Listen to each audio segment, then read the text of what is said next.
হয় ইতিমধ্যে প্ৰথম পৰ্যায়ৰ যে ভোট গ্ৰহণ কাইলৈ সম্পন্ন হ'ব। প্ৰথম পৰ্যায়ৰ ভোট গ্ৰহণৰ বাবে শোণিতপুৰ জিলাৰ যি 5টা বিধানসভা সমষ্টিত আছে, 5টা বিধানসভা সমষ্টিত প্ৰায় 16,32,937 গৰাকী ভোটাৰে ভোটদান কৰিব আৰু তাৰ বাবে ইতিমধ্যে যি ভোট গ্ৰহণ প্ৰক্ৰিয়া, সেই ভোট গ্ৰহণ প্ৰক্ৰিয়াৰ বাবে ইতিমধ্যে ৰাওনা হৈছে বিষয়া কৰ্মচাৰীসকল।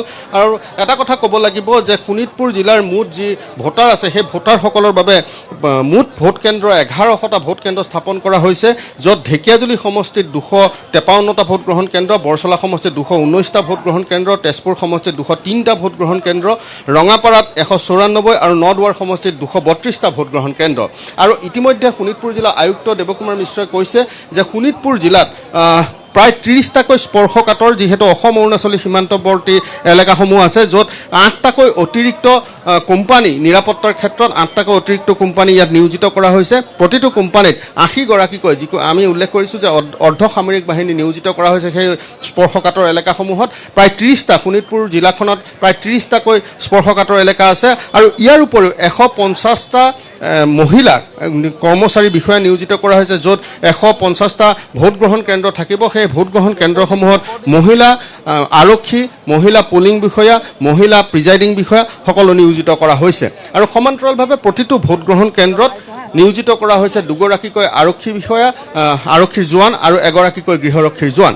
গতিকে এনে পৰিপ্ৰেক্ষিতত আমি উল্লেখ কৰিব বিচাৰিছোঁ যে শোণিতপুৰ যি সংসদীয় সমষ্টি, শোণিতপুৰ সংসদীয় সমষ্টিত বিশ্বনাথৰ 218টা কেন্দ্ৰ, বিহালীৰ 176টা কেন্দ্ৰ, গহপুৰৰ 198টা কেন্দ্ৰ আৰু বিহপুৰীয়া 186টা কেন্দ্ৰ, মুঠ 1878টা ভোট গ্ৰহণ কেন্দ্ৰ শোণিতপুৰ সংসদীয় সমষ্টিত আছে, য'ত নিয়োজিত হৈ আছে 5,635 গৰাকী পলিং বিষয়া আৰু 1,878 গৰাকী প্ৰিজাইডিং বিষয়া।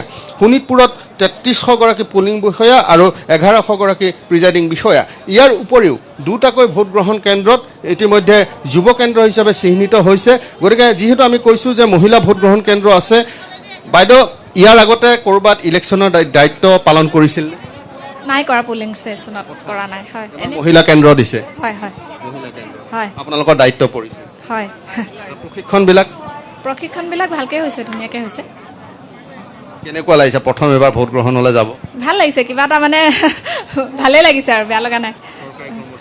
হয় হয়। সেয়া এটা কথা ক'ব লাগিব যে আমি উল্লেখ কৰিছোঁ যে যিহেতু মহিলাসকলক এবাৰ নিয়োজিত কৰা হৈছে, বিশেষকৈ যুৱসকলকো যুৱ কেন্দ্ৰত নিয়োজিত কৰা হৈছে, প্ৰথমবাৰ ভোটদান যি প্ৰক্ৰিয়া হ'ব তাত দায়িত্ব পৰিছে। হয় হয়, নিশ্চয় ভাল লাগিছে। গণতন্ত্ৰৰ ইমান ডাঙৰ এটা উৎসৱত অংশগ্ৰহণ কৰিব পাই নথৈ আনন্দিত হৈছোঁ। যুৱ কেন্দ্ৰত দিছেনে জেনেৰেল? জেনেৰেল। হয়, আমি উল্লেখ কৰিছোঁ যে যিহেতু অসম অৰুণাচলী সীমান্তৱৰ্তী বহুকেইটা এলেকা আছে, য'ত আচলতে মোবাইলৰ নেটৱৰ্ক বা এনেধৰণৰ সুবিধাসমূহ নাই, তাত তেনেধৰণৰ অতিৰিক্ত কোম্পানী নিয়োজিত কৰা হৈছে। 8টাকৈ কোম্পানী অনা হৈছে শোণিতপুৰ জিলালৈ। ইতিমধ্যে শোণিতপুৰ জিলা আয়ুক্তগৰাকীয়ে সেই কথা ঘোষণা কৰিছে।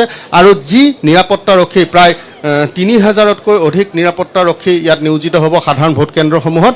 আৰু যি মহিলা ভোট কেন্দ্ৰ বা যুৱ ভোট কেন্দ্ৰ, সেই মহিলা যুৱ ভোট কেন্দ্ৰসমূহতো বিশেষভাৱে নিৰাপত্তাৰ ব্যৱস্থা কৰা হৈছে। আৰু মহিলা যিকেইটা কেন্দ্ৰ আছে, মহিলা কেন্দ্ৰকেইটাত কিন্তু কেৱল মহিলা আৰক্ষীকেইটাত নিয়োজিত কৰা হৈছে। গতিকে সামগ্ৰিকভাৱে আমি দেখুৱাইছোঁ শোণিতপুৰ জিলাখনত এতিয়াও বহু কৰ্মচাৰী শাৰী পাতি তেওঁলোকৰ যি নাম নৱীকৰণ বা নামৰ পঞ্জীয়নৰ বাবে তেওঁলোকে শাৰী পাতি আছে। আৰু কিছু সময়ৰ পিছতেই 5টাকৈ সমষ্টি শোণিতপুৰ জিলাৰ 5টা বিধানসভা সমষ্টিলৈ ৰাওনা হ'ব বিষয়া কৰ্মচাৰীসকল। আৰু তাৰ বাবে এতিয়া দেখা গৈছে পুৱা 6:30 বজাতে যিহেতু ষ্ট্ৰং ৰুম খোলা হৈছে, ষ্ট্ৰং ৰুমৰ পৰা সামগ্ৰীসমূহলৈ ৰাওনা হ'বলৈ ধৰিছে বিষয়া কৰ্মচাৰীসকল নিজ নিজ গন্তব্যস্থললৈ।